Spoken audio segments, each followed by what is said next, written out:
All right. Hey, all you crazy sci-fi and fantasy fans. Time for your daily dose of shenanigans over here at the Blasters and Blades podcast. Just three nerdy veterans geeking out over our science fiction passions and fantastical fantasies. A place where magic is king, the sky is the limit, and space is the place. We are the podcast that puts the fun in dysfunction. So without further ado, we're going to tell you, you noticed something different on the introduction today.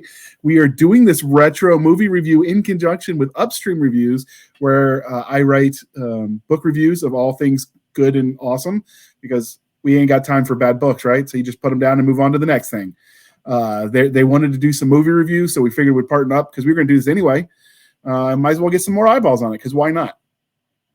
So with that being said, we do have a returning guest, Mr. Michael M.D. Ortiz, visiting us today. I probably pronounced everything wrong, but we'll go with it.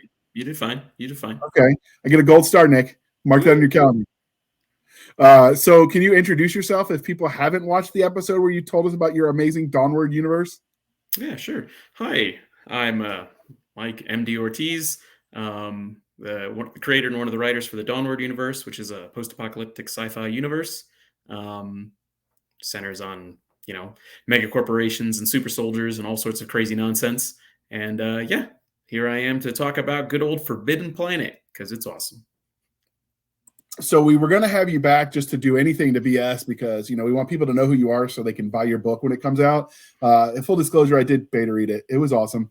But when we were having that conversation about things you might be passionate about and your schedule, you were talking about some of the classics you saw, to include Forbidden Planet and The Black Hole. And I don't know if you know this, but Madam Stabby, our new reoccurring co-host, is a fanatic of all things horror. She stabs her husband just to get into the mood when she's going to watch like Freddy Krueger and stuff.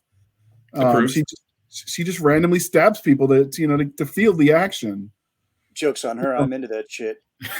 Some people call it attempted murder. We call it method acting. Whatever. Or a Friday night. So anyway, so when you suggested the Forbidden Planet, Stabby was like, yes. Before I could say, do we even want to do this? She was like, yes. And she goes, no, you don't understand, JR. Yes. So here we are. So with that being said, for those of you who don't know what Forbidden Planet is, it's 1956. Oh, no, hold on. Religion question, because we've changed it up a little bit. Stabby's going to get mad if we don't ask her new religion question, all right? But first, since you were here last time, Stargate, Space 1999, or Babylon 5? Ooh, that is tough. It's going to be Stargate. I did actually grow up watching Space 1999 because my dad adored it. I never super watched a lot of Babylon 5. I'm just not going to lie. It came out at a weird time where I just wasn't really into or was watching a lot of television. But yeah, Stargate definitely. Like the movie, SG-1, Atlantis. I never watched Universe, but I wanted to. Yeah, it's amazing. Yeah, my brother and his wife actually, at some point early in their relationship, he got super sick and she was babysitting him basically, and they just watched season after season of it, and that was the sign it was true love. So that's how you know you got to marry her. So because we're polytheistic, we're going to go old school for you, because you have a lot of tastes that predate your birth. So Camelot, the 1967 movie, okay. Sword in the Stone, the Disney 63 movie, or Captain Nemo, came out in 69.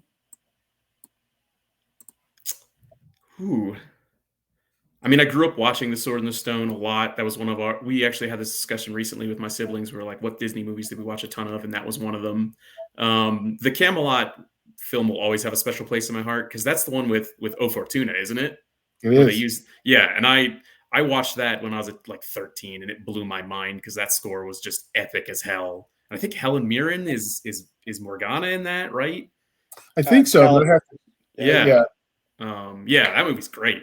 So, but just going off of things that I've seen the most in my life, it's probably going to be Sword in the Stone. All right, and we've got a new religion question. This is very important. Stabby says she will kick you off the show for the wrong answer. We are civilized people here, not just knuckle-dragging troglodytes. So, coffee or tea? I drink tea. What? Okay, how do you take it? Depending on the type of tea. If it's green, I usually put honey in it. If it's black, I'll put a little milk in it. Okay. So, I've been known We to drink. accept your answer. I've been known to drink a dirty chai, but I'm not crazy on coffee, unfortunately. It's That's more for you. okay. It's more for you guys. So how did you survive in the Army when the MRE packets came with coffee, not tea? I would trade it away. So I was also young enough that like caffeine wasn't like I was like, yeah, let's just go do things, because I'm young and invincible. And now I wake up and I'm like, good God, I need a rock star. Ugh. We got a fridge stocked with monsters. Yeah. My son's preparing for high school, and he asked me, "What do you miss the most about being when you were my age?" And I'm like, "Back pain not being a thing. Yeah, that would be nice." And not paying bills. And no bills was also kind of nice. So, all right. So, as we mentioned before we got sidetracked, we are here to review Forbidden Planet, which was a 1956 American science fiction put out by MGM. Bonus points if you know what that stands for. Metro Goldwyn and Meyer. Yes, well done. In duo. So we got like surround studio here going, surround sound. Nick knew the answer. I was just there to be his cheerleader. He's there to back me up, and I was going to back him up, and then Stabby was going to back us up because she probably lived by the MGM hotel at one point in her life. So this was produced by Nicholas Nafak and directed by the famous Fred Wilcox. Based on the original scoring of Irving Block and Alan Adler. I just went to Google for that, people, so I'm not that smart. It stars Walter Pidgeon, Anne Francis, and Leslie Nielsen. And surprisingly, Leslie Nielsen wasn't the comedic effect this time. This was when he did serious method acting. Yeah, this is when he was a serious actor. Yeah. So surely you don't mean. Yeah. It was shot in Eastman color, and I don't know what that means. In CinemaScope, but it was product of its time. And it was the precursor. This is what's the important part. It's a precursor to a lot of the early science fiction, to include the iconic early Trek in season 1. You can see some of the similarities if you watched the first couple episodes of Star Trek, the original series, and this, and you can definitely see some of the inspiration that Roddenberry took. The characters are isolated in setting, so it has been compared to William Shakespeare's The Tempest.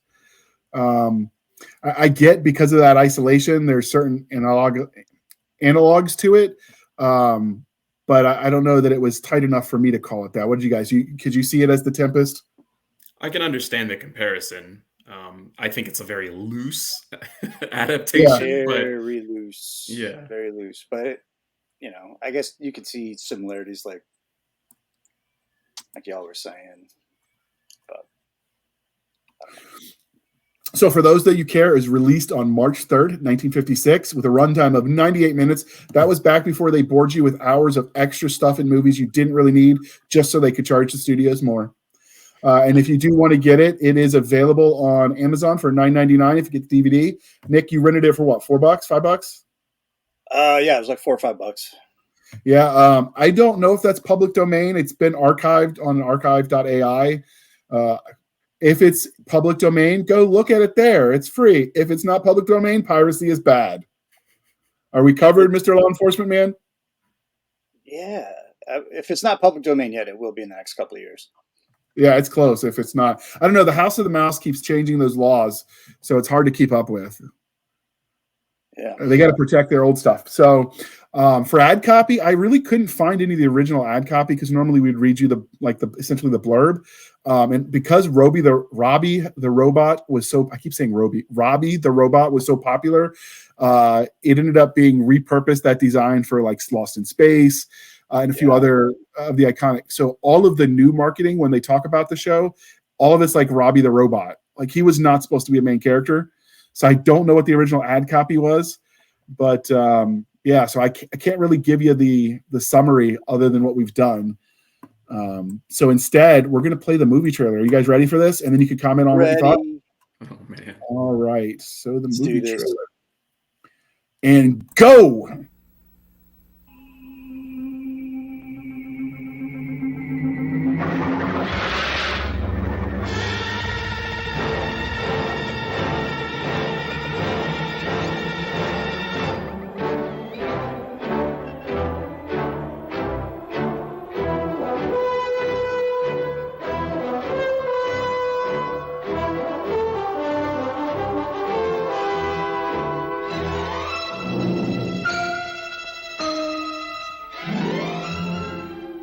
Imagine yourself as one of the crew of this faster-than-light spaceship of the future, sharing their curiosity to know the unknown, their tension, their readiness for inconceivable adventures. Sir, we're being radar scanned. United Planets Cruiser C-57D, J.J. Adams commanding. Who are you? Morbius of the Bellerophon. Oh, Dr. Morbius, my orders are to survey the situation on Altair 4. Commander, if you set down on this planet, I warn you that I cannot be answerable for the safety of your ship or your crew. When you reach the Forbidden Planet, you will meet Dr. Morbius, played by Walter Pidgeon. The Doctor is sole owner of this fabulous world. Anne Francis is his alluring daughter, Alta, who has never seen a young man till she meets Commander Adams, played by talented Leslie Nielsen. Come on in. Didn't bring my bathing suit. What's a bathing suit? Oh, murder. You will meet a charming character in The Robot, able to produce, on order, 10 tons of lead or a slinky evening gown. Always at your service. It must be the loveliest, softest thing you've ever made for me. And fit in all the right places. With lots and lots of star sapphires. Star sapphires take a week to crystallize properly. Would diamond or emeralds do? You explore all the wonders of a vanished civilization. You travel deep down into the heart of the Forbidden Planet to discover the incredible marvels of this lost genius race. These magnificent scenes in striking Eastman color stagger the imagination. 20 miles. Look down, gentlemen. Are you afraid? 7,800 levels. Yet the wonders of the planet Altair 4 conceal a strange and evil force, unknown, irresistible.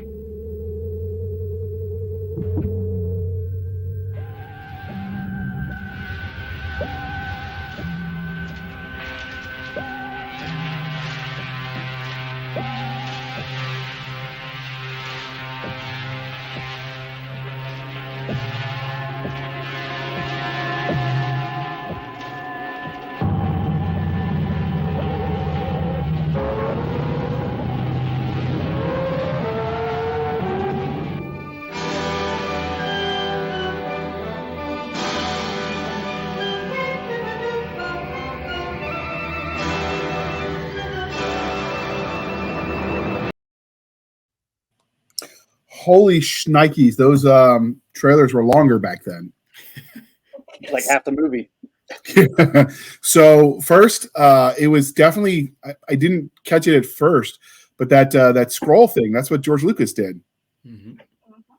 I thought he was the first one to do that. It's like old space serial stuff, yeah. Yeah. A lot of his inspiration came from this movie and a bunch of stuff from the 50s. Okay. So would you be inspired to watch the movie based on that? In 1956, yeah. Yeah, probably. Yeah, I'd be like, oh my God, that's amazing. It's probably like the first time, in 1977 when someone saw a trailer for Star Wars, because that's what I kind of compare it to. Like, Forbidden Planet is the Star Wars of the 50s. I mean, the story was okay. It was believable. It made me want to get on the ride. But the special effects, the I guess not really costuming, but the set pieces, all that stuff was way ahead of anything else being done in the 1950s. Usually you still saw the strings on the saucer, just but you didn't get that. Oh, so you want to know the story behind that? I watched the making of when I was prepping for this. Apparently they hired this straight out of schooling engineer to do their sound stage and to do all of the prep work. And he knew they would never fund everything that he wanted to do because he had visions to innovate. So he built half of it. And when they finally caught on to how much money he was spending, they had to finish it or it was all a waste. So he basically did what the Air Force does, where they build the MWR type facilities first. Yeah. And like, what do you mean you're not going to let us build a runway on an Air Force base? So they outsmarted the bean counters. And I love it. I'm here for it. Yeah, it was kind of amazing because, the scenes, if you look throughout the movie, it doesn't feel like it's a soundstage where everything's cut up and you could be like, oh, okay, because they're only showing you this angle so they could film it. Like, it felt a lot bigger. It's because it was. But what about you, Ortiz? Would it sell you on the movie? I mean, again, in 1956, it probably would have blown my child mind. But now, obviously, you just watch it with a grain of cheese. But I mean, I will say that, like the effects, they're old, but they're still pretty impressive. Like just watching that trailer, like reminded me where there's sequences that I was like, you can tell it's a matte painting or whatever, but it looks really good. And I think that Nick is right where he kind of compared it to Star Wars, where a lot of sci-fi of the era was this like cheap, just garbage. And this feels like a lot of effort was put into it. At the time this was made, most science fiction movies, it was all about like the bug menace, and it was just so farcical and comical. And so that's one of the things I liked about this movie. And I even mentioned it later in my notes, was how like close to, like they played it straight, like they played it serious. And that was one of the things the director said, this isn't like comic relief. We're not gag central. Like we're doing this like it's real. And everyone took him for his word. And you got like top notch, I think, acting. I would argue that some of the acting we saw in this movie was better than what we get out of modern Hollywood, although the bar's not that high for that. And the funny thing was when they did the kiss scenes, and I'm like, because of the morality censors of the day, they're not really so much kissing as they're bumping their lips against each other and twisting their, like if you try to do that for real, like the girl's going to punch you, because that's nothing. That's like what the girls used to make their Barbies do or something. It was comical to watch that compared to compared to what you see now. Are you laughing because you did that, Stabby, with your Barbies? I didn't own Barbies. I owned G.I. Joes, but that was you make that what the G.I. Joes do as well? Yeah. No, there was always somebody that bought me a Barbie. I was the only girl in my family. I have 6 brothers. And all my cousins were boys at that point in time. I didn't get my female cousins till much later in life, but they would buy me Barbies because you're a girl, you should be playing with Barbies. And next thing you know, my mom would walk into the room, my Barbies would be bald and, in camo because they needed to go off to war with G.I. Joes. That's right. G.I. Jane's got to work. That's right. Like you have things to do. Go. Well, the good news is, Sabby, when you didn't have the Barbies for the romance scenes, you did have the sailors. So hello. I mean, that's what Shipwreck was for. Poor Shipwreck. Oh, he was rocking those dungarees though. Yeah, he was. Oh, yeah. So I thought the trailer was pretty well done. It was in keeping with everything I've seen. I took a course in college, the history of film, and it was kind of in line with what Ad Copy was doing back then. So I liked it. I think it holds up too. One of the movies that surprises me that it holds up so well is Jurassic Park, even 30 years later. This kind of gave me that same vibe. Like I know it was old. I know they could probably do it better, but it still held up. Yeah. We watched the Meg today, and there was like a prehistoric scene. I was like, man, this CGI is some bullshit. Yeah. It's not even like Jurassic Park 1993 levels. It was worse. It was bad. I think Jurassic Park was more animatronics than it was CGI. It was a combo. But so I think there's a tendency when you rely too heavily on CGI that you forget to do the acting part because you're letting the explosions and the shiny do the work for you. And when you don't have that, you've got to sell it. I'll stand on the ground of one of the scariest movies I've ever seen was the black and white version of Hitchcock's The Birds. And it was, you wouldn't think birds flying at you are that scary, but it was because of the dramatic action, the sound score in the background, the actors actually, acting instead of telling us real birds thrown at them. Yeah. So some of what the actors did for effect, well, like we're not going to tell you someone's going to murder you or try to murder you in this scene because we want you to really be afraid. Well, Hitchcock famously said actors are cattle, so yeah. Well, I understand him more and more the more Hollywood keeps going the way they're going. Hitchcock starts making more sense. So, who did you guys see as the main characters for this? Do you think it was one? Was it an ensemble? Definitely the captain. He was the main character, and Alta, and then of course her father, and then the unseen evil out in the dark, which was really cool because I classify this as space horror, even though it's old.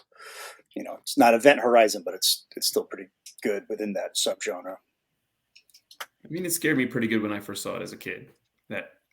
Because there's something about something you can't see that's unstoppable that kind of gets at you. And then when the monster is revealed, it's even more a little bit scary because you're like, oh shit.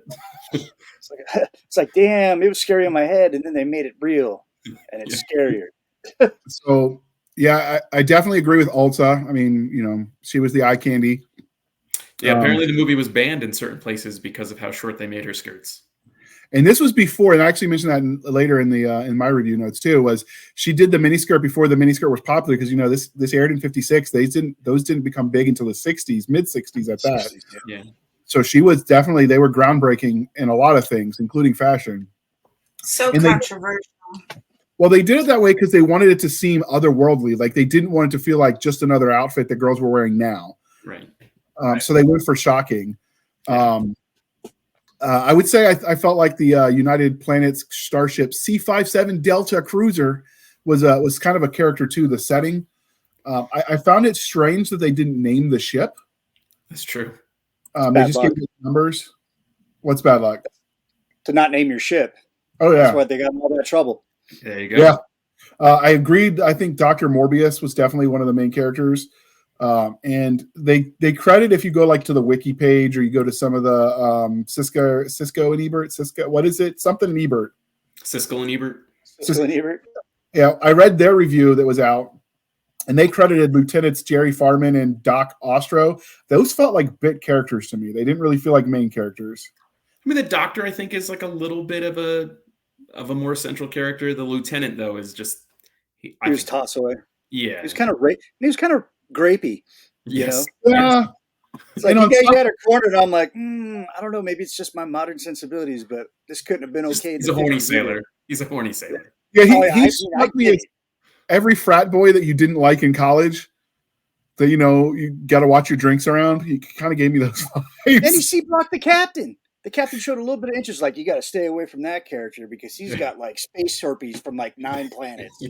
I also found it under the bus.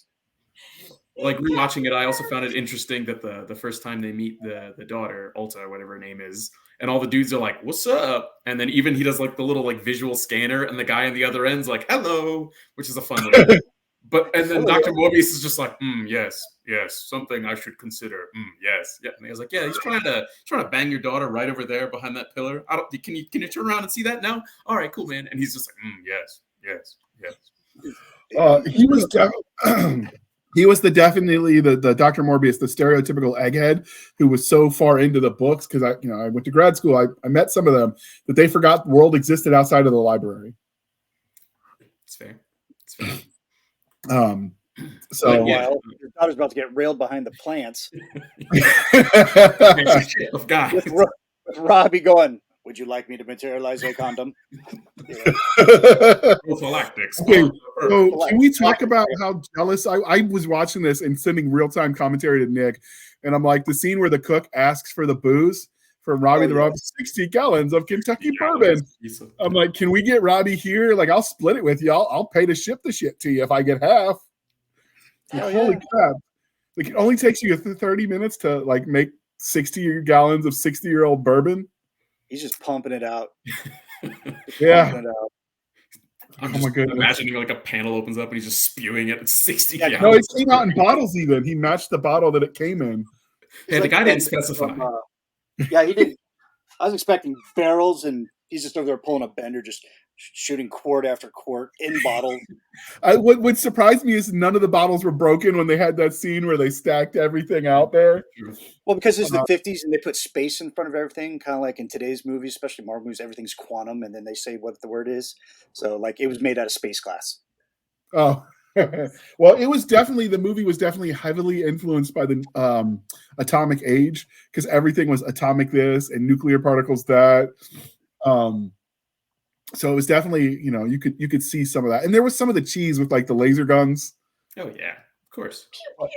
But I was thinking when I was analyzing the tactics, because I knew Nick and I were going to mention that when they were fighting the invisible monster, they had trigger discipline. And then I started thinking, well, This was filmed in 56. I'd bet almost every one of the guys in that studio either served in Korea or the Second World War. Yeah, it's very possible. Because they sold it really well. Yeah. They had interlocking fields of fires. They'd set up a kill stack. In fact, they're doing 3 to 5 second bursts. We're going to come to that because I got some clips to show where we could show some of what we're talking about. But since we talked about who the main character was, what did you guys think of Commander Adams, Commander J.J. Adams, Leslie Nielsen, and Ulta? It's a little bit of an age difference. But yeah, did they ever actually specify how old Ulta is? I think she was like 18. I think, she said she was like 17 or 18 years. Okay, we're just gonna say she's 18 that way. No. Hold up. They did because the colony. It took them because I made a note of this. It took them 20 years to get there. Like they're out there, something bad happens. Oh no, we'll send help. 20 years later. So if they really 19, because we don't know how soon the mom died, but the mom died a couple months after the other. Yeah, so she'd be 19 or 20. 18. She was 19. You Googled it? Thank you. But no one's going to jail over it. Well, she's an adult now. Space jail. Quantum jail. Atomic jail. That sounds horrible. Oh, no. Microwave jail. All right. So normally we would play a commercial, people, but since we're working in conjunction with Upstream Reviews, we are the commercial. So enjoy this commercial interlude. Okay, we're back.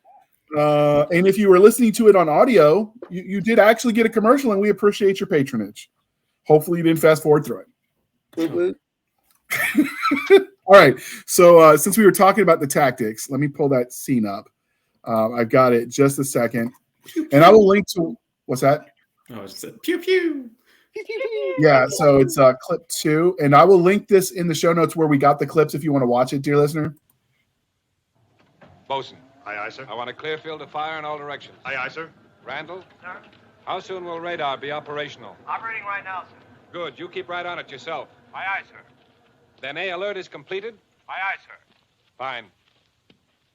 Activate main batteries.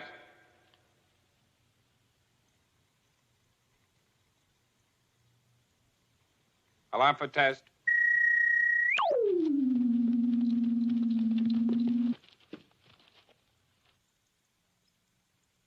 Fire.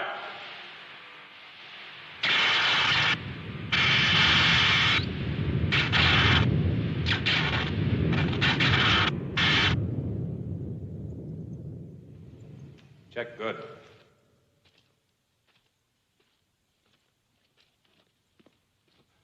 Well, Lieutenant, you got your trouble squad in hand? Yes, sir, they're in hand, but they're a little trigger happy. They're sort of edgy to see whatever's out there. Oh, Jerry. Look, this may be a big deal coming up. All right, so I paused it because you could see where like the setting was a little bit hokey as far as like the lasers was literally just two 4 dots on a quad mount. But they interlocked their fields of fire. I mean, we could keep going if you want to show more of the fight scene, because I think it's worth watching. But it's just a 4-minute clip. It's up to you guys. They were all fighting in slacks, which did nothing for Leslie's ass. I don't know. I saw Stabby in the background, and she was off screen, so she didn't think we noticed. But she had a little bit of drool coming there on her lip. Yeah.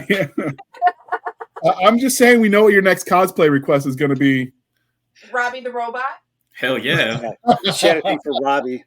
So I'm gonna be the smallest Robbie the robot because I'm only 5'7", so I'm gonna be like, wait up, I got little legs. He was making whiskey, diamonds, emeralds, and clothes. And space diamonds. And carrying lead. Carrying lead. All right, so I'm gonna jump to the battle so you can see what we're talking about, because I was impressed with that. It is clip 4. What is it, Randall? Sir, radar just picked up something. Where away? At the head of the arroyo. Moving? This way, sir, slowly.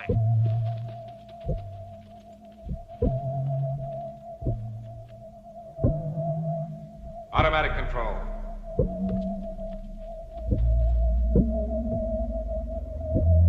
Batteries.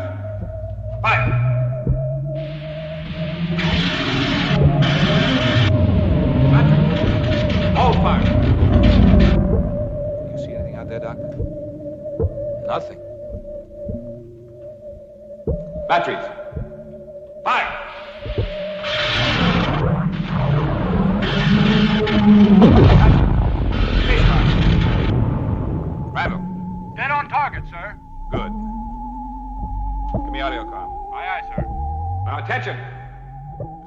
roost to divert us from some other part of the perimeter. You men will continue watching on your own immediate fronts. That is all.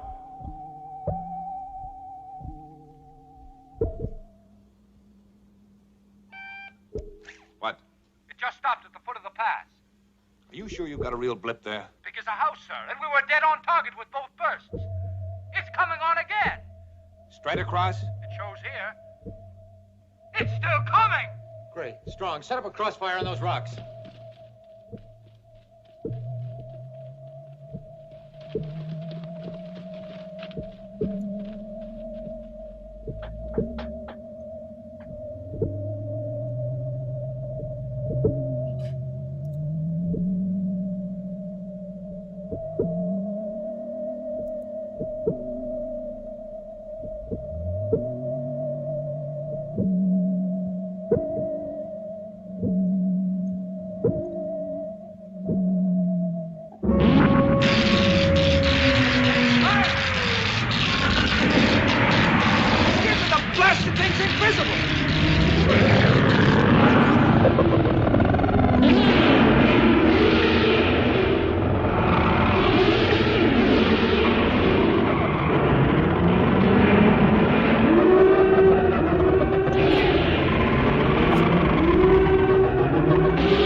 All right. First off, the spacing was good, although they pulled everyone because there was only 18-man crew, so they had to have pulled everyone from the back once they faced it. But I know they wanted to make the crew look bigger, so I'll give them credit there. And yeah, so I was impressed. I counted 3 to 5 round bursts. I thought the tactics were impressive. And we got to forgive the guy that committed suicide, the third one to die. He just found out from Doc that he had space herpes and it was incurable. He's like, I can't take the penicillin anymore, Doc. I don't like where you see it. I got the space black gonorrhea from Saturnian 6. Harry didn't make it. I thought it was funny. He's like, Harry, don't. He's like, Leroy Jenkins. Yeah, that was the only. They wanted it to be a little bit more dramatic. I liked, the extras that were the crew just looked bored. But I mean, if you're a professional in your season, you kind of give off that air because you fake it, right? Like you fake it till you make it. He didn't want that peanut butter shot again. Oof. Yeah, no, he did not. He said, I'll just let the thing kill me. The one thing I will say is the guy that died, Harry, he was strafing. It was more like it was a flamethrower. Yeah. He probably wasn't told how the effect was going to work. And so he was just like, yeah, just do what I did in Korea. Yeah, that's what I wondered if he was a flamethrower. Because there was a lot of everyone served. So, Hollywood was full of vets. I can see that because of how the weapon is shaped. It does look like the flamethrower back in the day. Yeah. So he's probably like, oh, looks like a flamethrower. Effects I wonder be a flamethrower. You got to wonder if that was just a flashback when he charged forward. He's like, I got the flamethrower. I'll take him out. Wasn't even in the script. It wasn't. Like, yeah. Some of the best. Was blowtorch. Yeah. Some of the best Hollywood moments were ones where the actor had just had enough and it was off script, like the Indiana Jones when he just shot the guy who was waving his swords. Yeah, he had diarrhea that day. Yep. He had space tacos, Nick. What did you expect to happen? That, pretty much. Flamethrower out of the other end. He's like, I can't take the sensation anymore. Harry Jenkins. That's probably his last name unscripted. Yeah. He was Leroy Jenkins' grandfather. Yeah. Harold. We just did spiritually, if nothing else. Harold Jenkins. So what did you think of the planet itself? Because I felt like that was, almost like a secondary character, the way it was portrayed. Yeah, the environment. So let me show you. So I'm going to put it on the screen. That is Utah. Is this where this was filmed? No, but that backdrop, that is Utah. They may have added a couple of mountain features in there, but that looks like Utah. Like if this was actually a like it's Utah. Yeah, it was a diorama, but it was a pretty big one. The ship, I liked that they don't have any writing on the ship. I feel like it should have some sort of marking. But I like that, you think flying saucers, you think Martians. Like aliens, Martians, whatever. I wonder, can you Google for us, Stabby, if Marvin the Martian was out yet, the cartoon? But I like that they twisted that and made that our spaceship instead. For aerodynamic reasons in space. Solar winds. Solar winds. Yeah, I think the reason they do the saucer is because it shows high tech, because it doesn't work for any of our understanding of physics. So because it seems impossible, that must mean it's science and future and stuff. Yeah. It's also possible they just didn't have another thought for what a spaceship would look like. Yeah, this is Martian's first appearance was 1948. 1948 for Marvin the Martian and his P-31 space modulator. So maybe they did get inspired by Marvin the Martian. And if Elon sets up his space colony and the first kid born there isn't named Marvin, missed opportunity. Absolutely. Definitely. But yeah, I liked the environment felt real when you see the extent they would go for those scenes, like the setting. That was impressive. I don't know that we do it that way anymore. No, we definitely don't. No, it's all CGI and stuff. If they can't find a perfect location or make it, they just create it out of computer imagery. Yeah, it was impressive, the setting. I definitely thought, and this is in my notes, and I wanted to hear it because you were both a part of this theoretical organization. But did anybody else that drunken cook get E4 Mafia vibes? Oh, hardcore! That was me. Yeah, he's like not as a cook. I'm just like oh man, what a great night! Oh shit, we got PT in like an hour. So the defense, his defense when he's getting tried for showing up drunk was that he wasn't gone that long. He's like, you know me, Captain. Do you really think I'd get drunk that quick? Yeah. Like his defense was, I'm a bigger lunch than that. It's like, bro, you've seen me party. I can't party that hard. So I remember when we were waiting to deploy for when we went to in 03, and we had a barracks party because it was just 5 of the E4s left. And so we filled a 55-gallon trash can with our empties. And the captain came in and he's like, Handley, what the hell's going on? It's like, did you invite people over? I'm like, no, this is just us. And he's looking at all the booze and he's looking at us and we're still managing to stand upright. And he's like, maybe see the medic? I got that vibe from this cook. I thought that guy was okay. I'd party with him. Him and Doc are probably really good friends, like getting hooked up with the early morning IV. Yeah. We got a 5-mile run. Doc, hook me up real quick. Him and that LT, getting the other IV, Mr. Grapey. Yeah, but that guy's just full of penicillin. He's the Kirk of the crew. Yeah. With all the green ladies.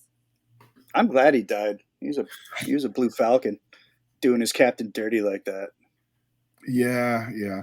So what did you guys think of the overall plot? And I'll give you my summary. I thought it was essentially fundamentally a rescue mission gone wrong, with a lot of suspense thrown in the mysteries. It definitely kept the themes that I remember our teachers beating into our head about the Tempest, which was, freedom, empathy, and forgiveness, and nature versus nurture kind of stuff. Yeah. But I got more of the question of and this is going to fit because Oppenheimer's been all over the news lately, but it's that, what would you do with ultimate power? It gave you those vibes. And since this was so close to the actual dropping of those bombs, it makes sense that would be, because that was the question of if you had godlike powers, what would you do with them? Right. Abuse them. Absolutely. 100% I'd abuse them. I mean, there's a list of people that you got to handle. No, I'd be like Star-Lord, in Guardians 2. It's like, I'm going to make some really weird shit, I'm going to have a 20-foot statue of Pac-Man, a couple of Transformers, Voltron that I can drive. Otherwise, what's the point? By myself. I don't need 4 other chumps. But I will say that I felt like this movie was more than the sum of its individual parts. I think its value is in its totality because it was such a well put together story that moved along. Although it had the predictable love story, like we mentioned, with Altair and Commander Adams. Yeah. It was just, oh, we met 5 minutes later. Clearly, we're in love, and we've got to get married and change our whole lives. It's like every we're at the strip club. Yeah. Yeah. Well, he's definitely a military man. Then it's like, of course, the stripper loves me. She told me, bro. We're getting married next week. It was special with me. The kid is definitely mine. Yeah. She didn't feel that way with anyone else. He's got antennas coming out of his head, but he's definitely mine. Oh. On her side. All right, so I'm gonna pull up the clip so we can talk about some of the world building that we can show some of the depth that they did. So is everybody do you think we showed the ship well enough? Do you want me to show the video where we get the inside? No, I think we're good on the ship. All right, so I'm going to show the Great Machine, which is what they call the Krell, which I thought was kind of cool and underplayed, but the Krell machines. Let's clip 3. Gentlemen, would you care to see some more of the Krell wonders? Indeed, yes. If you will, step in this shuttle car.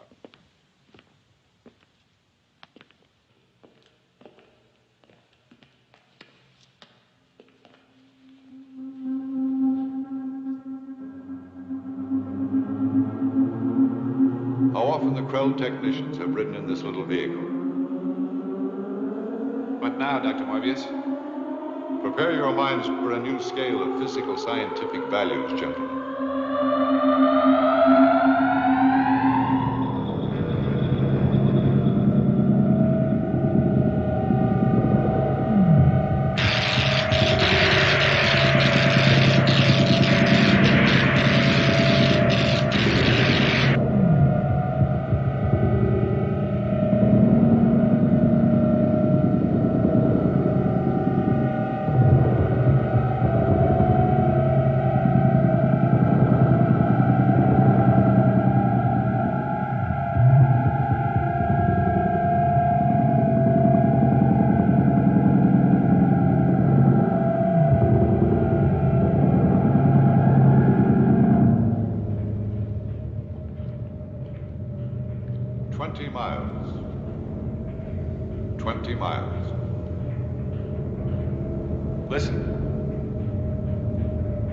Circuits opening and closing. And they never rest. This is one of their ventilator shafts. You can feel the warm air rising. Look down here. Look down, gentlemen. Are you afraid?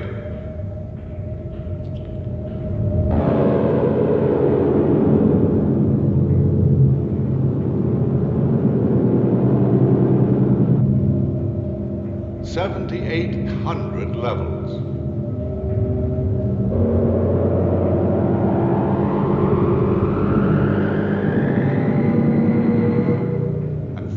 Other shafts like this one.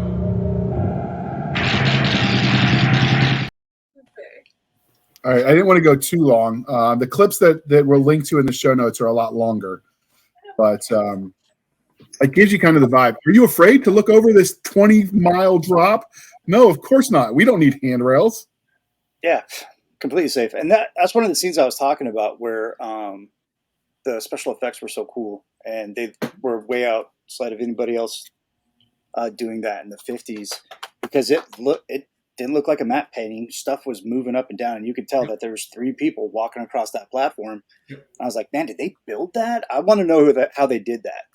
It was creative use of angles is what I'm guessing to add effect, but they still had to have some of it built. Yeah. But that was some stellar cinematography to make that work. Yeah, it was really cool. I was very impressed by that. I think when I was watching, I texted you right at that scene. I'm like, oh my God, this is like the Star Wars of the 50s. Yeah, I remember. You woke me up, jerk face. Sleep? Who needs It's the sleep? middle of the day, dude. Look, all right. I'm just saying, a booze was plentiful at that barbecue. All right, don't judge. It was flowing like the streams of Capistrano Yeah, on Altair 4. on Altair 4. Yeah, I was trying to give Cookie's accent, but I couldn't nail it. He had like a little bit of Southern twang meets redneck with a British posh thrown in. I don't know what the heck they were going for with that, but like formal redneck. I don't know. Yeah. The world. That's why they kicked him off the planet. They're like his whole family was at war with itself. You have no place here. He's like, listen here, darling. now you don't belong in Space Kentucky no more, so you need to get it. You hear? It's like those old commercials. Pass the jam and jelly. Oh my god! Don't forget the marmalade. Marmalade, space marmalade. You throw space in front of everything, it totally changes it. So, yeah. what did you think of the world building? I thought it was pretty cool. It felt like they were isolated. The way they built the story up, it's like it goes back to where we were talking about rescue mission gone wrong. But if they would have just heeded Morbius's warnings, like, "Hey, man, I'm not responsible for your crew, your ship to come down. I'm just telling you, it's lit, but not in a good way." Any other captain would have been like, maybe I should do some more decision making on this. Well, I mean, guys down there. The issue is the communication was like he said, "Oh, we'll have to take apart the ship to build the communication relay, and then wait a month to send the signal and get back." And like, definitely, if you're not going to be able to get instantaneous or near instantaneous comms, you've got to authorize your commanders more autonomy. And it sounded like the read was he was so hamstrung by his orders that he couldn't think on the field. Yeah, and that's just going to get people killed like it did. Yeah. It did definitely have a lot of the stereotypical 1940s Navy vibe with everything. But like we talked about, given the era, probably there were plenty of those in the group. And the studio in California, there are a few Navy bases out there in California land. I can see one from my backyard. Yeah. Can you see Russia from your backyard, though? You're not cool enough. Probably the subs. So I will say I thought the costumes in the military uniform was believable. Like, it didn't feel like anything was added on just for effect. Oh, this would be cool if we threw this on there. It also wasn't like tinfoil suits, which was really nice to see. Yeah, and it didn't feel like it was like it just felt funk. Like they didn't have body armor like we would understand it today, but it hadn't been invented yet. And they specified that they were landing on an Earth-like planet, so you can get away with not wearing like the spacesuits, the respirators, all of that. I did think it was kind of funny that, we've got long-range comms that are sent through the air, but for some reason, the microphone I got to speak to is on a cord attached to my waist. Yeah, but it's like a nurse's ID card. It's like, zoop, zoop. Like if he let go, that thing was just going to hit him in the nip. Yeah, it's true. So maybe that was so he didn't lose it. Maybe that was why. Space quartermasters were like, now you see here, sailors, you've lost too many of these here space comms. Oh, Captain Adams was definitely not going to assign an officer for a flipple on a loss of a hand mic. But yeah, I definitely thought they sold the military. It didn't feel like, I don't know, sometimes you see these movies where they've got the sailor E1, soldier E1, like telling off the colonel or the cat. Like, no. That's not how that works. In this one, like, they maintain discipline. In fact, the captain, by modern standards, was a little bit of a hard ass. He's like, "Oh, you lost a pay because, something you couldn't see snuck by you while you were on duty." That dude was throwing out NJP like it was nothing. Like it was like the Oprah Winfrey show on that deck when he was doing that. He's like, "And you get a loss of pay, and you get a loss of pay. You were asleep, all your pay gone." But sir, I was off shift, and he's like, "I don't care. Happened by you." I actually expect, yeah. I expected him to pull out the whip and be like, "You get 50 lashes. You get 50 lashes. The beatings will continue until morale improves." Space lashes. That doesn't get old. No. I do feel like some of the clipped jargon that they used that wasn't really military definitely gave it that, it's not quite the Navy you knew kind of vibe, which I liked. Some of the terms they threw out there. The fact that they used parsecs correctly was amazing. I mean, we're looking at you, George Lucas, but it definitely felt lived in. What do you think? The ship and the uniforms? Yeah. Those were definitely utilities that they were wearing. I did like the little logo. When you watch it in black and white, you can't really tell as much, but it's actually a shooting star is kind of the logo. It looks like. Oh, I don't think I ever noticed that. Like a comet type of thing. And that's what the patch on the shoulders. On one of the clips that you were showing, I was like a crescent moon with an orb and like a tail. Is there rank the circle that's on their shoulder? Yes. And like the captain has like a red inside of his to denote. And then the other color was the other officers, the lieutenants, and then the rank and file. The rank and file didn't have anything. The two lieutenants, Osmond and Jerry, were different colored, and then everyone else had nothing. So if they had chiefs or any pay grade below officers, it wasn't denoted on the uniform. So, what's that? Oh yeah, there were no red shirts, so you didn't know if you were going to die. I did like that they did the effectively the burial at sea, which you can see in the picture that's on the screen, where they're like, "You died here. We're going to bury you with the monsters here." Like, you're going to have company soon. Yeah, I mean, it was just a very Navy feel because you don't have room to carry all of your dead necessarily, so you just bury them where they die. You throw them out to sea, kind of thing. Like they played it close to the Navy traditions more than like the Marine or the Army. Yeah. So, which gives them a pass for anything they messed up tactically. Although I didn't see anything. Like they kept their booger hooks off the bang stick. So I mean, I'm calling that a win. Yeah, good trigger discipline. Yeah, and they didn't flag their buddies, which was also cool. Yeah, I noticed that too. No one I was watching for it. Yeah. Although that isn't even necessarily just the military thing. I mean, there was just more of a hunting gun culture back then. Yeah, sure. So what did you think? We talked about this a little bit, Nick. What did you guys think of the cinematography, like the use of cuts and angles and such? I think it worked well as far as the pacing of the movie. There's some really good transitions. To use an industry term, no, I feel fancy. I'm a little pipe, but yeah, good transitions. But cinematography was really good. The director and cinematographer were not afraid to use more dynamic angles. A lot of stuff was just like back in that time would be just off of right, off of left. Really no choices of doing like overhead shots or ant view shots, things like that. But they took I think they took a lot of risks. Maybe they didn't. I don't watch a whole lot of movies from the 50s, but this all seemed like stuff that we didn't start seeing until like decades later in film. Yeah. What did you think about it, Ortiz? I mean, I think kind of going off what Nick said, with the cameras being so large in that time, so much needed to be locked down, so much needed to be stationary, not to mention, again, you have a giant hopper on the back with all the film.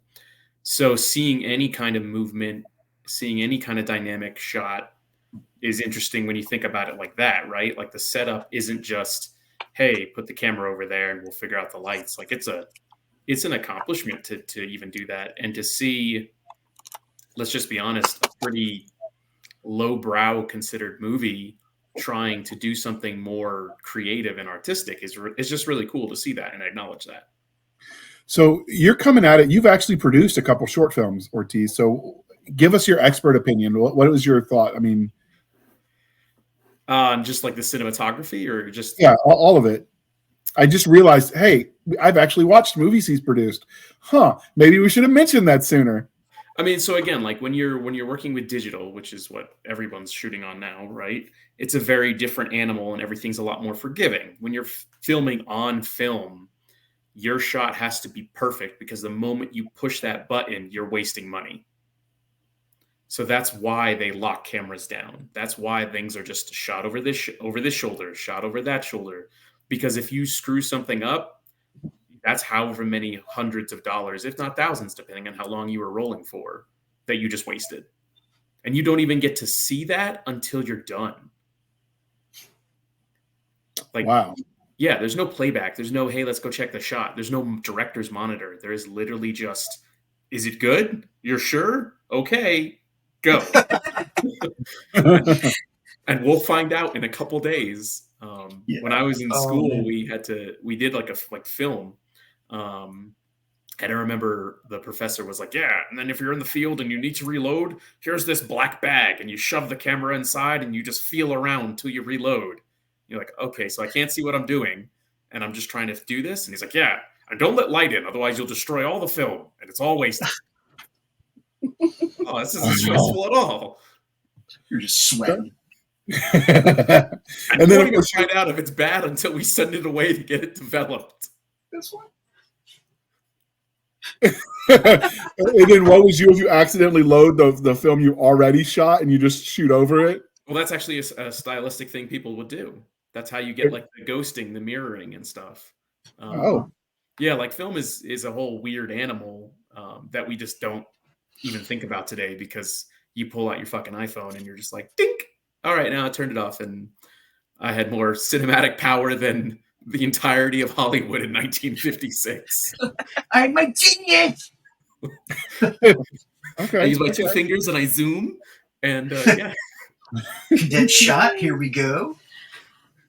It's funny because watching this movie, I was sitting there, and just getting me into some movies is very difficult. 15 minutes in, if I'm not in it, I am on my phone playing a game. I am on my tablet reading something. I am everywhere but in that movie. And he started, I was like, oh, okay. And then after about 15 minutes, I'm like, no shit. Huh. This is cool. Where's my phone? I need to text JR. I like this. And it's funny because watching it, you see the different angles, and I had never thought about the different angles in filming or movies or anything, actually, until I saw one of the dumbest movies I've ever watched, which was Halloween Resurrection. And the guy is setting up all the cameras, and she's like, just stick them to the wall. And he's like, no, you can't do that. Up here, that's scary. Down here, that's scary. Straightforward, boring. And I was like, why does that make sense? And now when I'm watching movies, I'm like, that's valid. That's valid.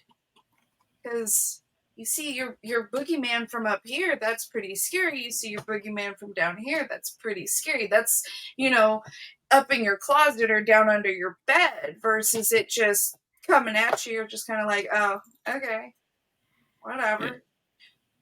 I mean, if you think about like the original Psycho, most of the Norman Bates shots, especially in the scenes where he's just talking, the camera is down low, which is giving him this presence. It's giving him this threat. So yeah, it's those weird little things that can kind of just enhance someone's viewing experience. Well, even we just watched the new Insidious recently, which kind of circles you back to the OG Insidious. And they show the red and black demon guy up in the corner of his room, and you're like looking up at him holding onto the wall up there, and you're like, okay, that was freaky. How did I forget that? And then you see when he's behind the mom's head, but he's just off center. Like, she's completely centered on the camera, but he's just off center, just enough to make you have to look over and realize that he's there. And you're like, oh, okay, I like that too. So, that definitely gives you a different way of viewing something scary.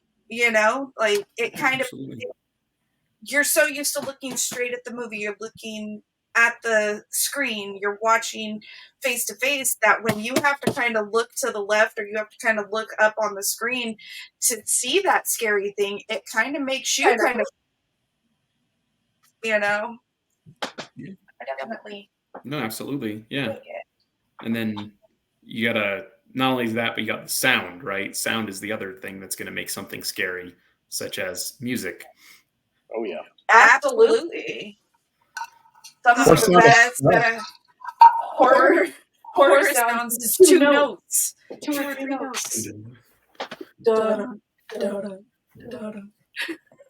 So the way you guys have been echoing off each other, I realize normally you mute, but you didn't, and I can't tell if you're doing it on purpose for those effects with the horror movie tonight, or if that's Yes. No, it's since we started talking about aliens, my keyboard and my mouse somehow are linked. So, like when my mouse goes out, my keyboard goes out, and I can't use the hotkeys to turn the mic off and on. So, we're not talking about aliens or governments anymore because apparently they're affecting my crap, and I don't like. Listen, this mouse almost got thrown across the wall like 5 times tonight.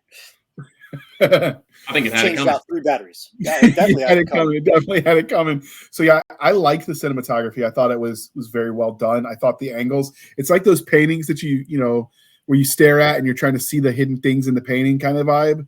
I think those are the kind of effects with angles they used in the shots, like the Great Machine. Yeah. And I like that the doors were oddly shaped, like the triangles, to give the idea that these aliens, we don't know what they look like, right. But I'm picturing like Oompa Loompas, but like wider, like fatter. They're obviously triangle shaped, like Doritos. Obviously. No, but it's cool because it's otherworldly because of how humans, how we as humans have our doors. They're rectangles. Sometimes they have arches on them, sometimes, But and to they have a triangle shaped door, it doesn't make sense to us. I'm like, I'm going to have to duck or like twist my body. They showed Leslie having to duck when he went through some of those doors. Yeah. I feel like if this movie was made today, they would have somehow shown us what the aliens look like, even if it was like a picture or artwork or something. I like the not knowing. Yeah, I think that makes it way more interesting and almost kind of, you talked about like the Tempest and you talked a little bit about the rescue mission gone wrong. I think a lot of the movie is also about like kind of like a poisoned gift, right? Like that you have power, but it is going to destroy you. Yeah. And I think that even like the daughter is kind of a poisoned gift in a way, if you think about it, right? Like the captain's like, "What's up? This is the best landing ever." And then surprise, it's not. Yeah. She was a space hoe. No, I'm just kidding. She was probably a very moral girl. She just didn't have any interactions with men. But she was definitely, she was like a poison apple. She was toxic to the dynamic by no fault of her own, other than just being female with a bunch of horny sailors. And well, she'd never been around any, so she didn't know how to behave. Her only pets were those leopards and the deer and Robbie the robot. And how cool is the tiger? Yeah. That just like it's like it doesn't recognize me anymore. It's like how long were you and Captain Adams alone? Like, is your powers linked to your virginity? What happened? Because now you can't control Space Tiger. Space Tiger don't recognize you.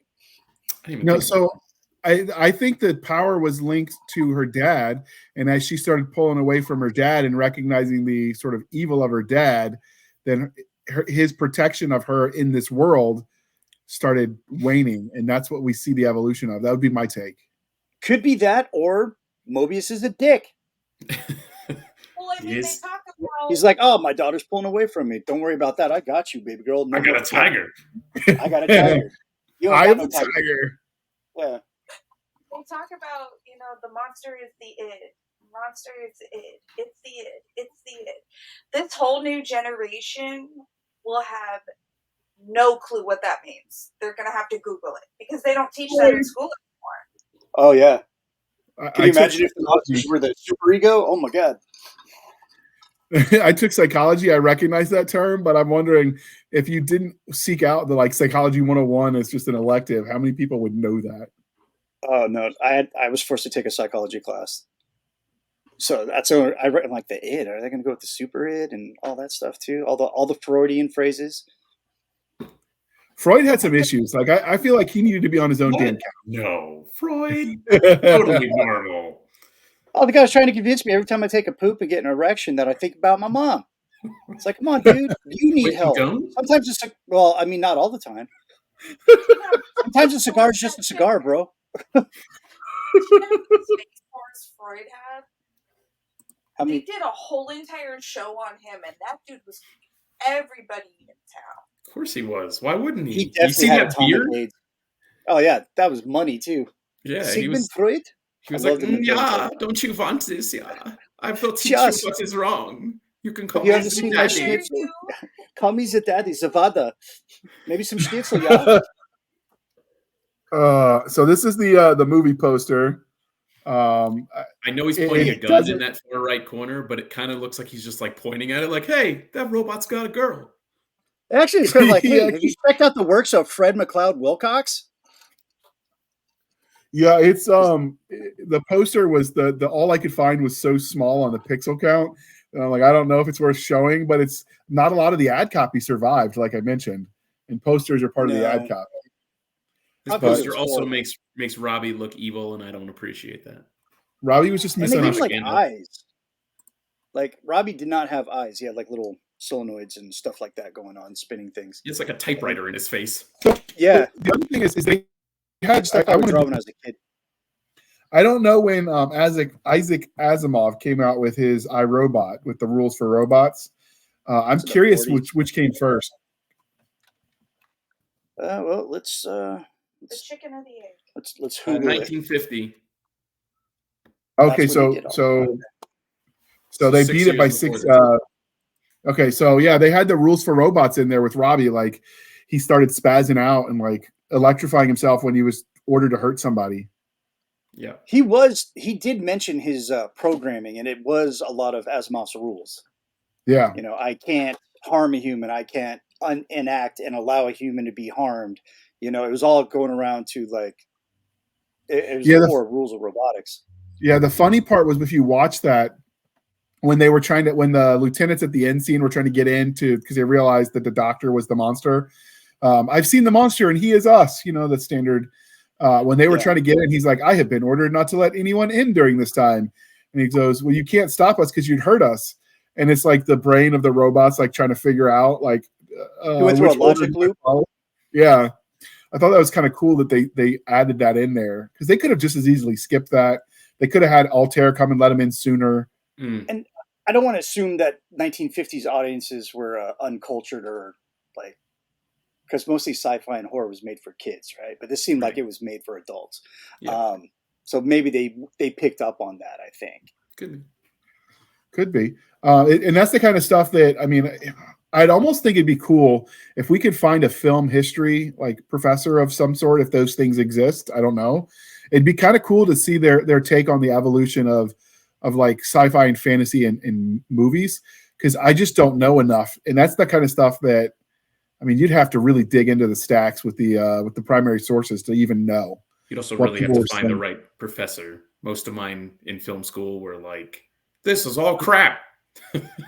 Yeah, you get a Because I lot. never- yeah. The pretentious jerk faces. Yeah, I Yeah. had a few of They're those. still bitter because they never got picked up and made it big, you know. Yeah. So those that Yeah. can't do, teach. Yeah, Yeah. we had like a whole class about how like horror is just basically porn, and if you like horror movies, then you're just like a degenerate. And all of us in class were like, "Oh, that's cool, man. That's good to know. Cool, man." Hell yeah, we meet on Thursdays, Prof. And he's like, "Yeah, and westerns, it's all about the penis. Don't you know the 6-shooter Oh is my it's just God. like, okay, man." Oh, I Like heard that. That's Professor. why when Nick was like, "A cigar is just a cigar," I like laughed because I was like, "Yeah, it can be, man. Like it could just be a gun. It don't gotta be a phallus." Yeah, So- I mean, sometimes yeah, you it's just long and gotta- hard. I get it, but and it shoots stuff. But I feel like that. Sometimes you're just like, bro, I'm sorry your wife doesn't love you anymore, but can you not take it out on us? Oh no, welcome to the final hated episode of the me. Blasters of Blades podcast. We'll this say is it next word hard-hitting at the stuff, funeral. man. This is, yeah, so remember, all hate mail goes to Stabby. Yeah, I liked. Apparently, you know, has issues. Yeah, the film poster. In my world. The film poster didn't really do it for me. It felt like more like it was just the who what instead of actually trying to convince you of the movie. It feels very 1950s. Like It does. Replace you notice- Robbie with sorry, Nick. Replace Robbie Oh, with no, the, go ahead, the man. thing Finish from The Day the Earth Stood Still. What's that robot's name? That literally Oh, is yeah, what the yeah. poster looks like to me. Um, Grunk? Something like that, right? hold on, it's the hint is in the secret words from the Medieval Dead or Ash versus the Army of Darkness. No, that's just the code names, phrase. right? No. That's like the code phrase they have to say. Gort. I just Googled it. Gort. Stabby, you beat me to it because I saw you looking up. Y'all I thought cheat using Google. I'm trying to use my brain, my flesh Google. Wait, that sounded bad. that did sound bad. Yeah. Next on the Robot Hub. We're so friendly. We're gonna have to put a disclaimer in this for sure. Yeah, we do. So overall, like, what were your thoughts on the movie, Mike? So yeah, as I mentioned, like I kind of grew up with it. It was one of my dad's favorite movies. So like we had a clamshell VHS of this thing. So that's how I grew up watching. Yeah, like a cardboard clamshell, actually, like not even plastic. Old school. And I remember the first time I saw it, it did scare me. But I also just think the plot is just fascinating. Like the concept that, spoilers everybody, that the villain is like the doctor's own brain, right? The monster is his own creation and ultimately his own downfall, because it's like it killed all his friends. We don't know if it killed his wife. Like he's never clear about that. And then it's the big mystery of that movie. Yeah, by the end, it's like going to kill his only child, and he can't even like stop it really. It don't give an F. Yeah, and I think that's I've always thought that was really interesting. And then the concept alone that he's like this super powerful alien race, they killed themselves because of the same concept, because of the evil that lies within them. Right. You know, the uncontrollable part of us that has revenge, you know, is vindictive and wants revenge. And yeah, like I just thought that was like when I first watched the movie as a kid, and that stuck with me. And you know, multiple viewings over time is it's just a neat concept, and especially for the era, I always thought it was really cool. It really reminds me of basically an episode of Star Trek, like the original Star Trek, in the best ways, like right you down to switch the out that cast and put them in red and put them in like, Star Trek uniforms, and it would be seamless. Right, like it's the captain, the doctor, the lieutenant. He'd just be a guy that showed up for the episode. They're like, "Oh, we transferred Lieutenant Gorman special here for guest star." Yep. You know, Tony Savola or something like that. Yeah, he's actually a real guy, and he's really good. But that's the first name that came to my head for some reason. But yeah, and it definitely gives me that vibes where it's like it feels like Roddenberry liked this movie a lot and just was like, I'm gonna take some stuff from this. Yeah, I think it's called sampling, according to the hip hop community. We're going to sample this. So I think that, yeah. So yeah, I think it's still just a really original movie. I think it still holds up. Like, you know, you got to give it a grain of salt because it's old, but it's not like you're sitting down to watch like The Beast from 10,000 Fathoms, or like any of these other just schlocky, terrible sci-fi movies of that era. Yeah. Like the Giant Claw, if anyone's ever seen that. Yes. I've seen them, Tarantula, The Tingler. Like, who the hell's heard of The Tingler unless you're really into like horror docs? And I'm like, oh, I've never heard of that one. Let me track that movie down. So as far as Forbidden Planet, I thought I had seen it when JR was like, hey, we're going to review that. And I'm like, oh man, I've seen that like 100 times. And then I'm watching, I'm like, you know what? I think this is the first time I've seen this. At 45 years old, I'm like, okay, this is pretty cool. I'm like, so I went in there. I was like, man, once I realized, I'm like, either I'm losing my mind, which is possible, or I've never seen this movie. I've just been inundated with the imagery throughout the years as a sci-fi fan, which is totally possible. But I sat back. Usually I'm half watching a movie and on my phone. I don't know if anybody else does this. You know I'm enjoying the hell out of it when I'm like, face down. All right, let's get into it. And that's how I felt like a little kid. It was pretty cool. And a lot of the stuff still holds up. The storytelling held up. The themes held up. I was totally blown away by the special effects, probably because of like it's different than anything I've seen from that time. You know, like I mentioned before, the wires on the space shuttle and like guys dressed like baked potatoes and things like that, and the monsters would suck. So it was really cool to watch this, and it's definitely something I will rewatch. It definitely has rewatchability, probably like once or twice a year. Like, you know what, I haven't seen in a while, Forbidden Planet, throw that on there. So I thought it was a really cool movie. I enjoyed it. It makes me wonder what else I thought I've seen and I haven't seen that I need to visit. Well, you heard it here first. We're going to review Black Hole. That was the other one Ortiz recommended. And we'll have to have you back as our resident film expert. Mostly it's just a cool title, and we want people to be like, oh, I know Ortiz. Let me buy all of his books so I get the next one. It's totally biased on my end. Like, it's totally like I got self-serving. It's made by Disney. So as soon as the Disney thing showed up, I'm thinking of new Disney. I'm like, oh, this is going to suck ass. Oh, it's different. But yeah, Black Hole, 50s, Disney 60s, 70s Disney's a lot different. 80s, I mean, everything, backwards from 2000 is Disney is pretty cool. All right, what did you think overall, Stabby? Oh, his mouth worked. I am a sucker for a flying saucer. Like, I'm sorry. I'm a sucker for a flying saucer. You did live in Vegas. Exactly. And it's funny because every time we do anything aliens or space or whatever, we always bring that back into it, is that I was born and raised in Vegas. A lot of our casinos, before they were blown up and some that are still standing, look like flying saucers. We are constantly, Area 51, we are the, like, as much as Roswell wants to hold on to the whole alien thing, like, Vegas kind of owns it. There's that alien jerky shop just outside. Oh, that's the best jerky. Baker. It's in Baker. not Bakersfield is in Baker. It's not so Baker, much not Bakersfield. Yeah. It's not so much that Vegas owns the alien thing. It's just the mafia had bigger arms and guns than the people over in Roswell, so they just We're taking the aliens too.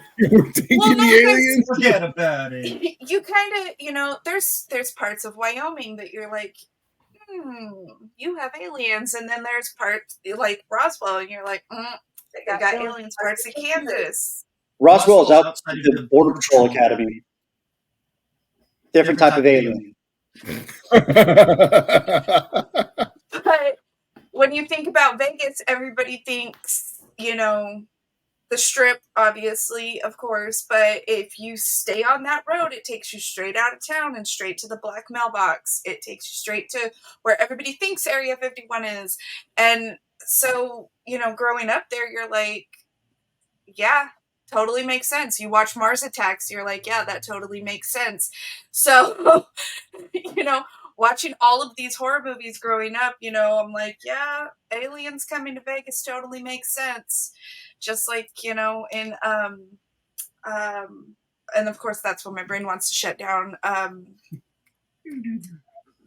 Zombies in Vegas. Yeah, I can see that. Just the meth. Yeah, the drugs. Resident Evil. Oh, gotcha. Resident Evil. Zombies in a box. Where's Zombies in a box. Snyder did in Las Vegas. Like, you're kind of sitting over there and they're like, yeah, that makes total sense. So growing up in that desert, that space, you go camping out at Red Rock, you go camping out at Lake Mead, and it looks like an alien planet. You go to Red Rock, you look like you're on Mars. Everything is red. It looks like you're on Mars. You can film a movie out there and say that you're on Mars, and people will believe you're on Mars. You go out to Lake Mead, and it looks like every other alien planet anywhere, because it's just so desolate and just crazy mountains out there. So when it comes to when we got into Forbidden Planet, I was like, are we sure this wasn't shot just outside of Vegas?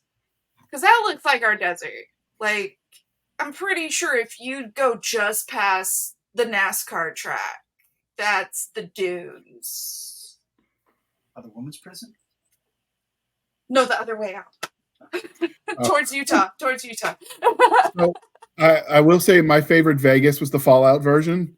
Something about the radiated parts. Just, I'm just going to. Well, before we were known for aliens, we were known as Atomic City because we had the test site. Well, I mean, it's still a test site. We just don't test those anymore. But that's a story for a different day. Officially, I definitely got for this story. I got Frankenstein vibes with Morbius, although less intentionally so. Because I don't think he knew what he was doing. It was just playing with tech he didn't understand.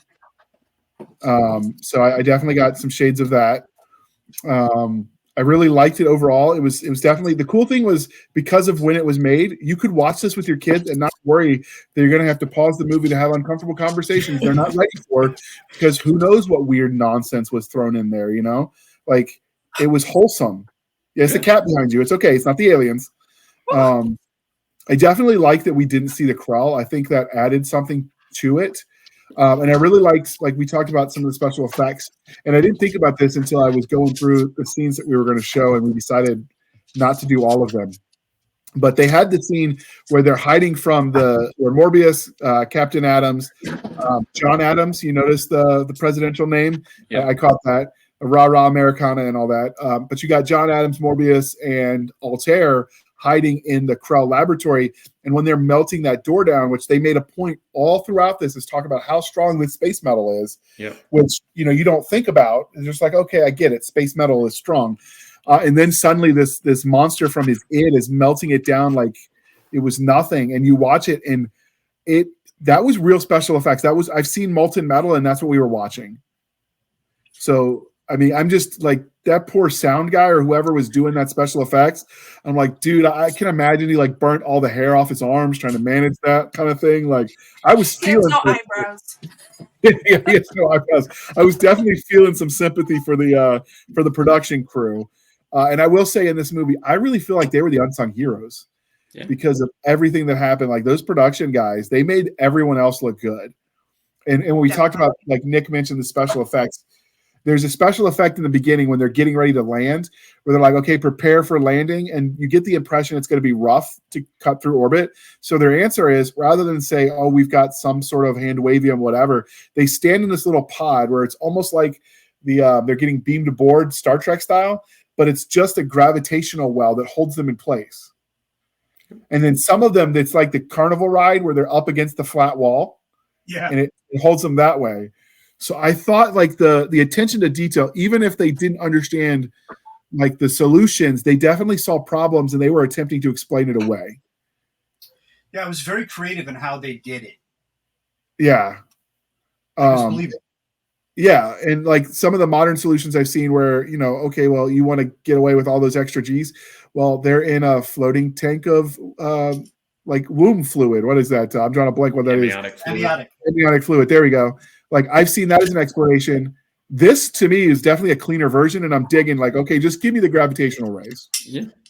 You know, like, it's a lot less messy. I like that they had that attention to detail, but you could still get the nostalgia from the World War II era Navy films like Tora Tora Tora and the like, because they still had the cartographers with the paper maps. Yeah. Like, you do realize space isn't 3-dimensional, right? Hey, a chart's a chart, bro. Yeah. Yeah. Technology fails you. Yeah. And you see the sonar radar effect when they're all like faces pressed to the view screens. I don't know if they were channeling their inner radar or if it was like, we don't have the tech to make this look cool, so let's just hide it from view and imply he's doing the things. Hey, whatever So works. like when NASA puts all those buttons on the space shuttle, I'm not convinced half of those do anything. I mean, I'm sure some of them are just because they could charge us. You know, they're laughing all the way to the bank. I got the impression some of what they were doing was just to sort of obfuscate. But overall, I think it was an amazing movie. Definitely rate this one high. And like I said, I love that I could have watched this with my kids and not worried. Yay. So that's all always all those buttons are there for the same reason that there's always cones in the street, but you never see any construction. You have to spend the money, otherwise you don't get the money next year. So you spend that extra money so that way you get the extra money next year. Because if you don't spend that extra money, they're going to cut your budget, and you don't want to lose that button money. That sweet button money. You need that button. He's like, back to the people. We're totally going to hook it to something next year. Honest. With the next year's button money. That was next year's button. Remember that button we didn't have anything to? We built the thing that the button goes to now. Exactly. What does it go to? It makes our coffee. It makes our coffee. I was going to say, knowing NASA, though, they'd probably be like, yeah, we can finally hook that button up to something. Did the spaceship fly with the button not working? Yeah. Well, then don't hook it up to anything, you idiot. Move on. Yeah. That's for anti-gravity. Or false gravity. It's when they're in space and they're like, our oxygen level is low. Push that button. Maybe all right, it'll so help. So because it's a school night and Ortiz has to do grown up stuff. Before we start wrapping this up, we have to ask you if you could have enlisted into the United Planetary Cruiser C-57 Delta, would you flown with Captain Adams? I mean, only if he's not gonna block me from hooking up with alien chicks. Like, come on. Every planet, dude. Like how much of a douche would you be if you were like, yeah, what's up? And he's like, sorry, I'm the officer here. You get to stand over there back in line. I'd be like, can I at least have the robot make me a bunch of booze? They're like, no, you're drunk. No. The officers are like, No fun. The officers hid all that hooch in their own like wall lockers and were like, we'll drink it when they're asleep. They're unloading the transferring the foot lockers off. Someone's like, sir, your thing is really heavy. Don't ask questions. Just move it off the ship. It almost weighs like 60 gallons worth of bourbon. Exactly when it should. They use mine. Stabby. If you want to hide your stuff, hit the Exo's Connex. Nobody looks in there. I know, because I was the Exo. We had other ideas. I mean, statute of limitations is definitely freed. So, like, when we were at the Iraqis version of the CIA prison, I don't even remember where the town was. I just remember we had to man the walls because they charged it that one time. That was fun. But while we were there, like, I work construction to pay for my degree. So when you've got rubble piles, you don't have to get all of the rubble. You just got to pull the right stones, and a lot of it will fall on its own. It's called physics or geography or something. I don't know. Science. Space rocks. Atomic science, G. Right. And so we cleared the other part of the prison that they were using for secure facilities because you've got to have like your comms and your weapons locked up. So each jail cell was one layer, then the lock to the rack, all that stuff. So it was easy out for them to secure stuff. But they didn't go to the other side. And so we freed it and we were exploring around and we're finding like actual gold bricks, gold-plated AK-47s, gold-plated RPGs. And I'm looking at my squad leader, the one that I was rolling with that trip, and he was a Nam guy. And he's like, this is a sweet, sweet retirement. And I'm like, I'm thinking the same thing you're thinking, Staff Sergeant. And we're looking at it and I'm like, I bet we could get this through customs. And he's like, tell me what your idea was. I'm not saying our supply sergeant could be bribed, but if we open a hole in the bottom of the gas tank, stick everything in there, and seal it back up, we can smuggle it across the border to the U.S. Of course, that was the moment where the MP showed up and said, "Thank you for finding this. Here's your Army Achievement Medal, bastards." What you do is you label it as a historical finding, and you put it on the plated comics. RPG. Yeah.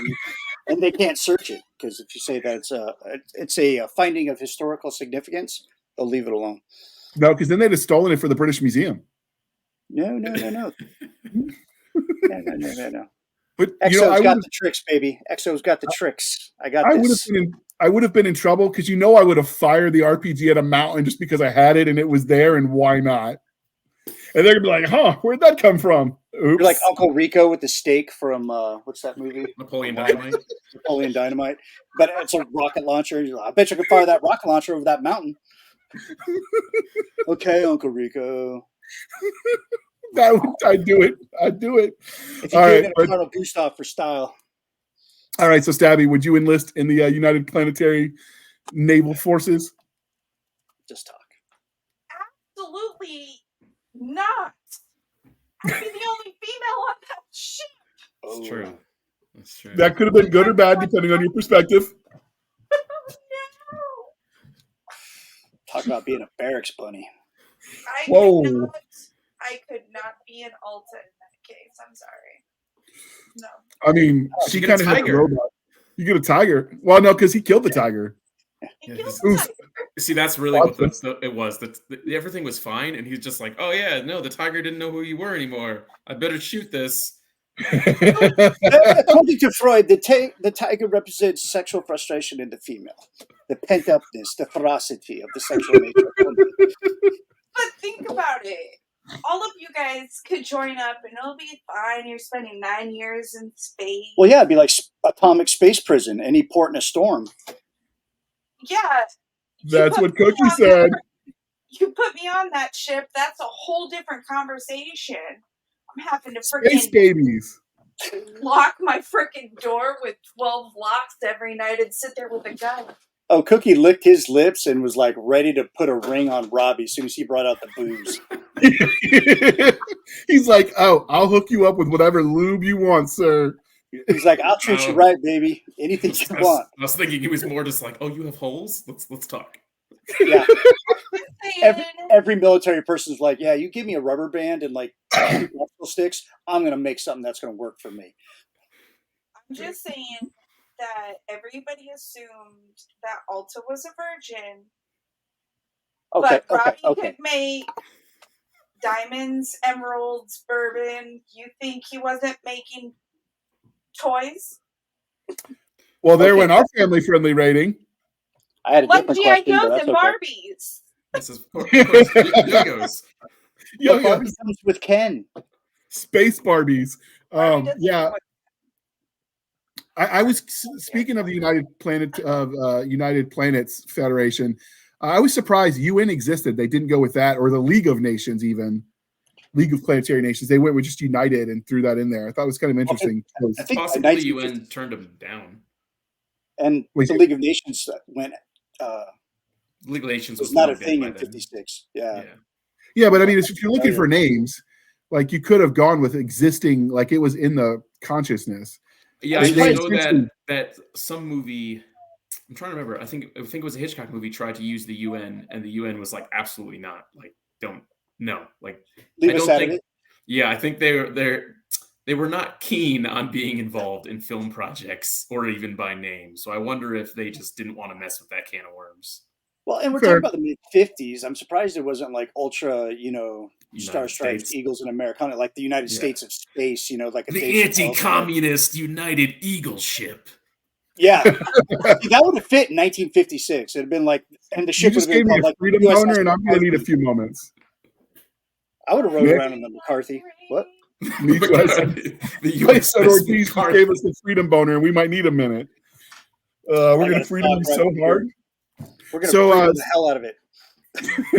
And who knows, we might find oil. Space oil. Space oil. Carrying that theme, this is going to go for at least another couple episodes where I'm using space. We apologize for nothing. So, Nick, are you enlisting? You going to serve with J.J. Adams?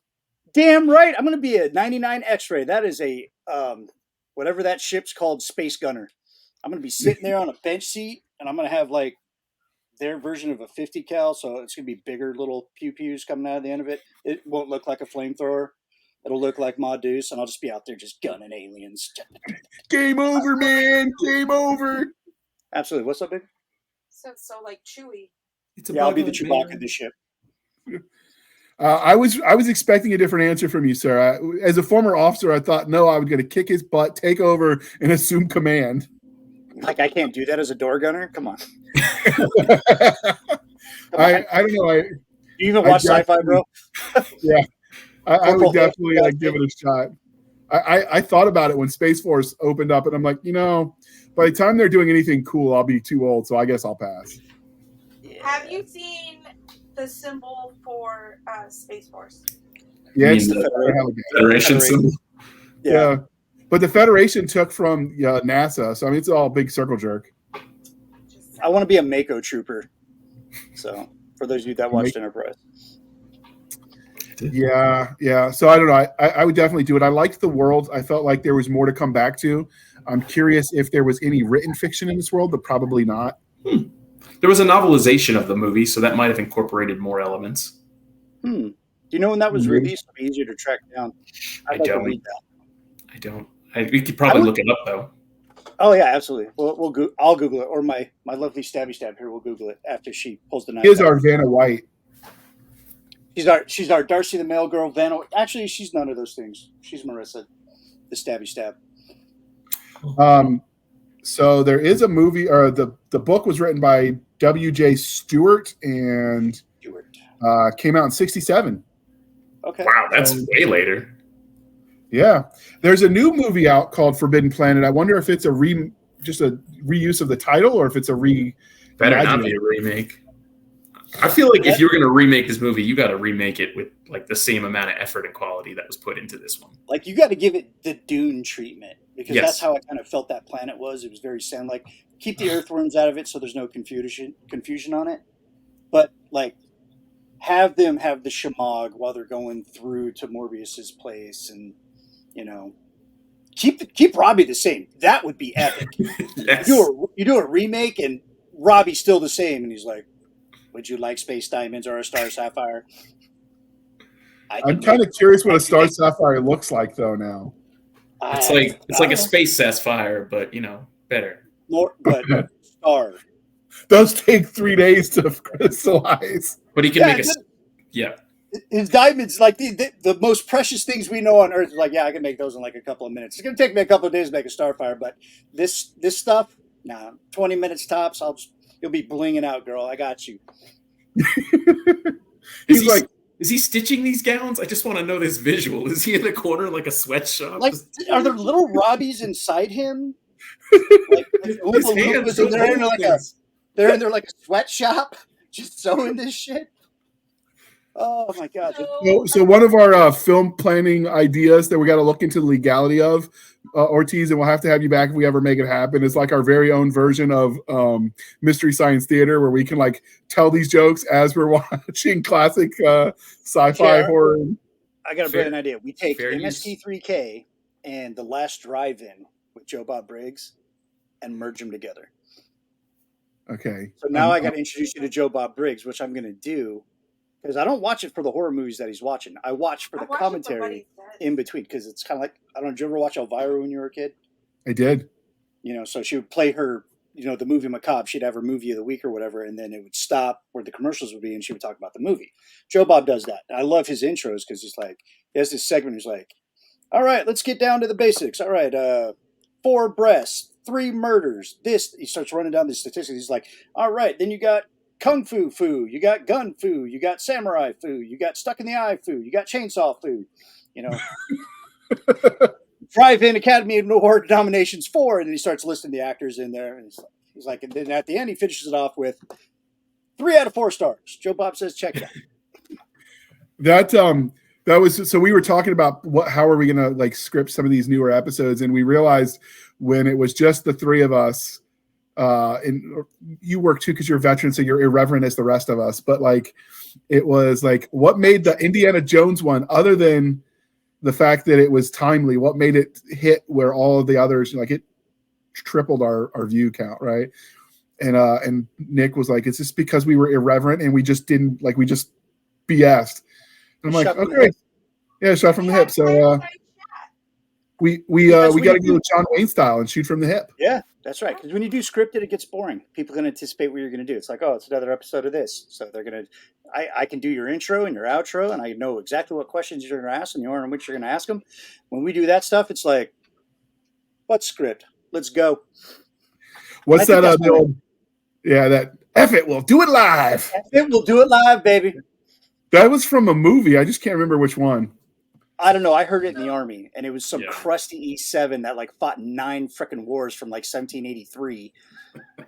I actually, so my platoon, and I know we got to wrap it up for Ortiz, but my platoon sergeant, when I was in, he did it, and he did 3 tours in Nam. He got out, and then he had that realization a lot of us have, and like, holy shnikey, I'd be retiring right now. So he went into the Guard, and then he did more. He fought he should be in a museum. Well, I was there in the early war, so this was 2005, but he put his 30 in the week we got our mobilization orders, and they're like, no, Sarge, you're not done yet. And even though he was a first sergeant, they sent him back as an E7 because that's what they needed. He got the pay and none of the responsibility, so I'd say he won that round. Yeah, that's but he had on his dress uniform for the we got dismissed from the war ceremonies they did. He had to move his rank insignia up a little bit, so he had room for his combat stripes. Like, holy Jesus, kid! It's a hobby. Like, find a lady or something. Slow it down there, Gunny Highway. Save some murder for the rest of us. Right? So anyway, I don't know why I went on this. It's all Ortiz's fault because he won't be here next week. So speaking of Ortiz, what are you writing now? What's on your docket? I mean, right now it's just good old rewrites for for Pegasus Child. So the best part of writing is rewriting. It's so much fun. Yeah, I really did like it though, people. I liked it enough that I've already written my review. So once he polishes up the prose and throws a cover on that bad boy, you'll get to read my thoughts, because it was like Murder Barbie turned up to 11. Nice. I love Murder Barbie. So we're gonna call her Murder Oppenheimer Barbie. There we go. Topical. Yeah. Yeah. See what I did there, Nick? That's what we call topical in the biz. Topical cream. Yes. No, that's what's the cook needed. And Harry, poor Harry. Yeah, topical bourbon. No, Harry got it sorted out. He had a giant monster take care of the chlamydia or whatever. Yeah, he doesn't have to worry about it ever again. Space herpes. He became a space ghost. That's what he became. And if you know, you know. All right. So where can listeners and viewers find you on the wild interwebs there, Ortiz? And we'll link in the show notes. So yeah, you can find us on Instagram at dawnwarduniverse.com. Well, not .com, but at dawnwarduniverse. And then on Facebook, also at dawnwarduniverse. And then on good old Amazon Kindle under MD Ortiz. All right. So we appreciate that. And as we always say, dear listener, to please be kind and speak your mind on the reviewing platforms. Your reviews help the right readers find the right books, and in this case, movies. We appreciate your patronage, your viewership. We're going to be doing some more of these retro reviews. We might even do some more of the modern ones. So reach out to us. Madam Stabby will be linked in the, link tree. So you can reach out if you've got horror suggestions, because she vets all of our horror projects. She is the horror aficionado. Because if you say that wrong, it comes out like Nick's going to have to kill me. And then I don't feel like dying today. I'm just saying. But so we're going to be doing some more of these movie reviews just because they were fun. You can find us on our link tree at linktr.ee, linktree / a Blasters and Blades podcast, where we link to all the things BitChute, Rumble, Twitter, etc. At Twitter, we are at SF_fantasy_show. You can email us at blastersandbladespodcast@gmail.com. We have a Facebook group where all the shenanigans happen at /groups /Blasters and Blades podcast. You can comment there, and I guarantee you that we can drag Ortiz into the room and make him answer you if you've got questions.